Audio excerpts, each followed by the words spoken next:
Welcome back and thank you for staying with us tonight on NTV Weekend Edition. On Talk of the Nation, we speak financial literacy. Now, over the last 3 weeks, the National Social Security Fund has been disbursing funds to beneficiaries of the midterm access benefit. Now, tonight, the fund has paid about 70 billion shillings to over 4,000 beneficiaries. Now, many of these have received between 2 to 7 million shillings. Tonight, we do speak to John Walugembe, who is the Executive Director of the Federation of Small and Medium Enterprises, on how this money can be put to good use. A very good evening and thank you for joining us tonight. Good evening, Sandra, and thank you for inviting me here again. It's always a pleasure. Same here. Now, when we look at the NSSF that has paid out about 70 billion shillings to 4,000 beneficiaries, if we had to really break it down, each beneficiary has probably received between 2 to 10 million shillings. And when you're to put it in the general bigger picture, it's not, you would say it's not that very much money. How do these middle-aged people now put this money to good use? How would you say they should? Okay, firstly, I want to say that it's a good thing that NSSF is paying out this money. It's a stimulus. After COVID-19, we have to look for various ways of stimulating the economy. So 70 billion out there, it means you're boosting the ability of consumers to spend, which is a good thing, if you look at it in totality. Now, if you look at it from an individual's point of view, it very much depends on your circumstances. If you don't have a plan, you're better off leaving the money there. If you have a plan, let's say you have a running business and you simply need to boost it and so on, that's good. But make sure that whatever you expect from that business is more than what you'd expect from NSSF. That's common sense. If you're getting money from NSSF and you're putting it in a business that you're unsure of, then you're really gambling in your mid-age. Remember, you're over 40 and you only have about 10 to 15 years before you retire.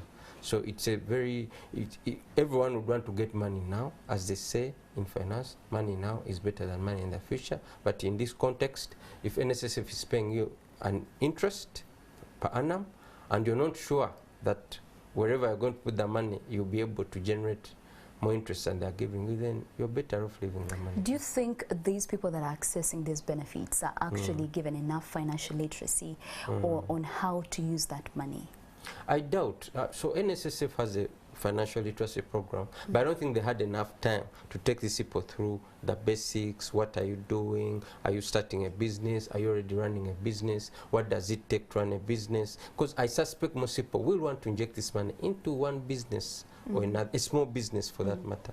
So they should have been given time and for orientation so they understand the dynamics. Some of these may actually be working. So if you're working and you're taking money from NSSF and you want to inject it into a side hustle, as they call it, you're not giving it time. So the chances of that side hustle failing are very high. Now, in your 40s, it's very risky to gamble because you're basically gambling with your retirement money. So my advice would be that NSSF would do this retrospectively because it already has a running financial literacy program, so it can make sure that these guys are taken through that and then are followed up. I think it's a duty for NSSF to ensure that these people don't misuse the money. So it should be the duty of NSSF to see that its beneficiaries actually know what they will use the money once they get it. I think so, because the value of this fund is social security. We want that when our people retire, they are not paupers. So if NSSF gives out 70 billion to 4,000 beneficiaries and they misuse it, as I said, it's good for the economy. If they take it to a bar, our small businesses will benefit.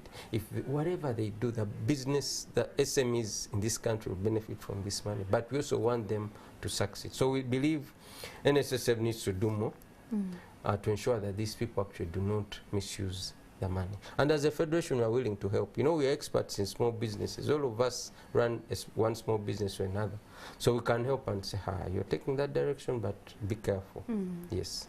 Well, we've seen reports that show that most of the beneficiaries that receive this money do not put it to good use. Do you think it goes back to the lack of financial literacy or the fact that even when they get this money, it's still not, you know, too much?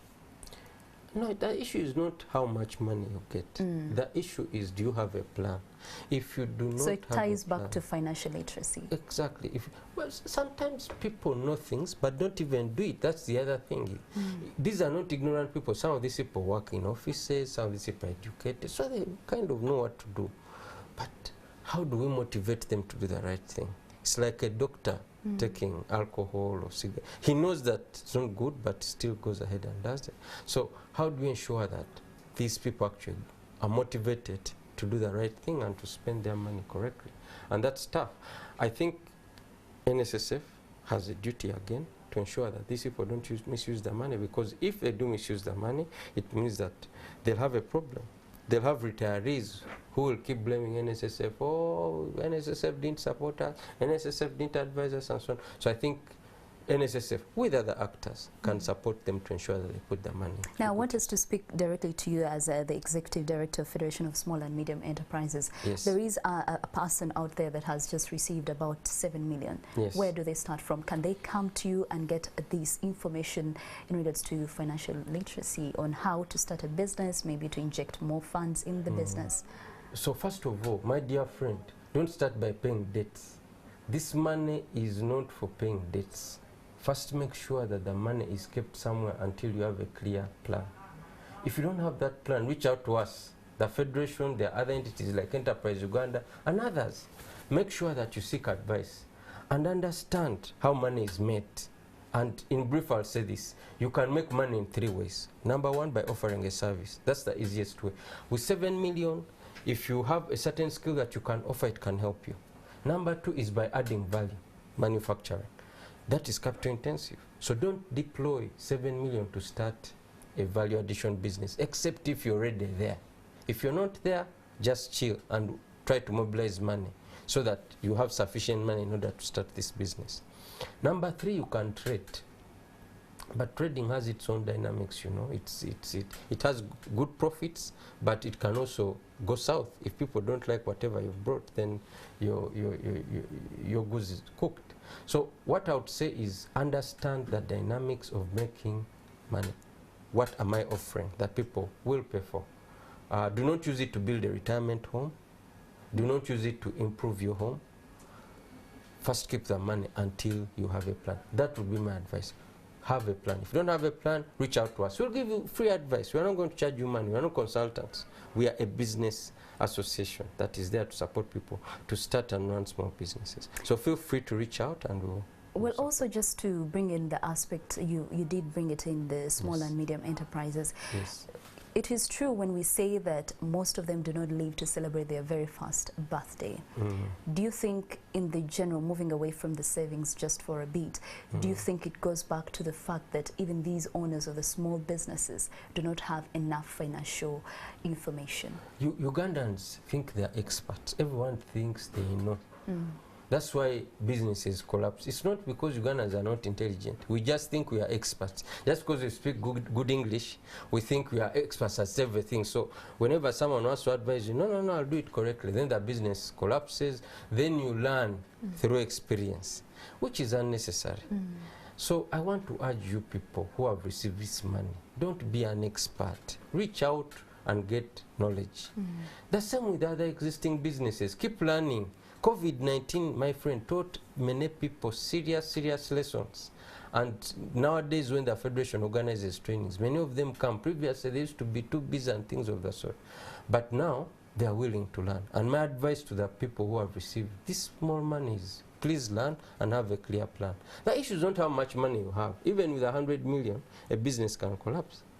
But if you have a clear plan and a good business idea, you will succeed, even if you start with very small amounts of money. Yeah, so that would be my advice. Learn, reach out, educate yourself, seek information. Now we have the internet on the phone.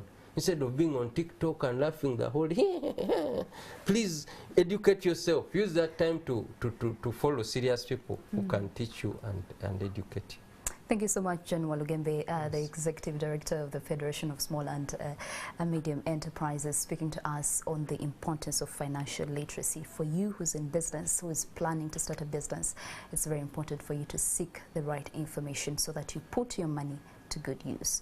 Thank you all for joining us. We'll take a short break, and NTV Weekend Edition will return shortly.